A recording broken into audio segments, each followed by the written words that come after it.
2017 के पहले जो सरकारें प्रदेश में काबिज थी, उनके कारनामे आप सबसे छुपे हुए नहीं है। दलित महापुरुषों के स्मारकों को वे तोड़ने की बात करते थे। उनके द्वारा लगातार ये प्रयास किया जाता था कि हमारा समाज अपमानित महसूस करे। उनके द्वारा अनेक इस प्रकार के कुत्सित प्रयास किए गए, लेकिन 2017 के बाद जब डबल इंजन की भारतीय जनता पार्टी सरकार उत्तर प्रदेश में आई, तो पिछली सरकारों ने जो अनुसूचित जाति जनजाति की छात्रवृत्ति को उत्तर प्रदेश में रोक दिया था, उस छात्रवृत्ति को फिर से चालू करते हुए यह सुनिश्चित किया कि अनुसूचित जाति जनजाति के हर छात्र को समय से छात्रवृत्ति मिले। यह व्यवस्था भी पुख्ता व्यवस्था करने का कार्य किया गया। यह सुनिश्चित किया गया हर सरकारी कार्यालय में बाबा साहब भीमराव अंबेडकर, जो भारत के संविधान के निर्माता हैं, भारत के संविधान के शिल्पी हैं, उनकी फोटो जरूर लगाई जाए। और आज आप देखते होंगे बाबा साहब भीमराव अंबेडकर की प्रतिमा हर सरकारी कार्यालय में आपको दिखाई देती होगी।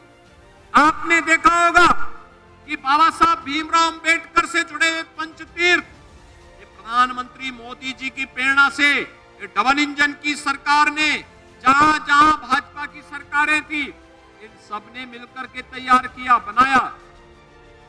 लेकिन इससे पहले बाबा साहब भीमराव अंबेडकर के प्रति पिछली सरकारों ने वोट बैंक के लिए भले ही इस्तेमाल किया होगा, लेकिन सम्मान का भाव व्यक्त नहीं किया।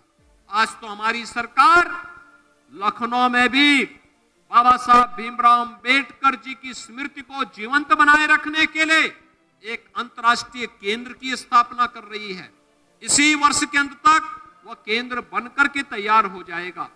हमारी सरकार ने, डबल इंजन की सरकार का प्रयास है कि लालापुर, जो महर्षि वाल्मीकि जी से जुड़ा हुआ पवित्र स्थल है, उसके पुनरुद्धार का कार्य वहां पे डबल इंजन की सरकार कर रही है। ये डबल इंजन की सरकार का ही प्रयास है संत रविदास जी की पावन जन्मभूमि सीर गोवर्धन वाराणसी में, वहां पर व्यापक पुनरुद्धार और सुंदरीकरण के एक बड़े कार्यक्रम को सरकार ने हाथों में लेकर के इस कार्यक्रम को आगे बढ़ाने का निर्णय लिया है। भाइयों बहनों, डबल इंजन की सरकार हर हाल में सम्मान और सुरक्षा प्रदान करने को तैयार है, पूरी प्रतिबद्धता के साथ कार्य कर रही है। 2017 के पहले अनुसूचित जाति जनजाति से जुड़े हुए लोगों के सामने पहचान का संकट खड़ा होता था।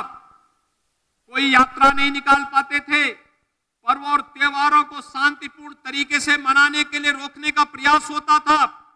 उपद्रवी तत्वों के द्वारा अनेक प्रकार की यातनाएं देने का कार्य होता था। लेकिन आज डबल इंजन की सरकार ने सुरक्षा की पुख्ता व्यवस्था की है। आज सबका साथ और सबके विकास के साथ साथ सबको सुरक्षा का आश्वासन भी सरकार के स्तर पर मजबूती के साथ लागू हुआ है। सबको सम्मान देने का कार्य भी सरकार के स्तर पर भरपूर तरीके से आगे बढ़ा है। शासन की योजनाओं को प्रभावी ढंग से लागू करने का कार्य भी सरकार के स्तर पर प्रयास पूरी प्रभावी ढंग से लागू करने का कार्य किया है।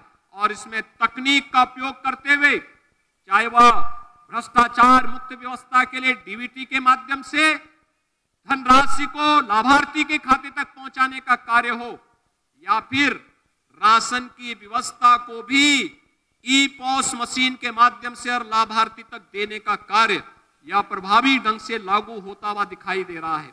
भाइयों बहनों, एक समरस समाज की स्थापना का सपना बाबा साहब भीमराव अंबेडकर ने देखा था।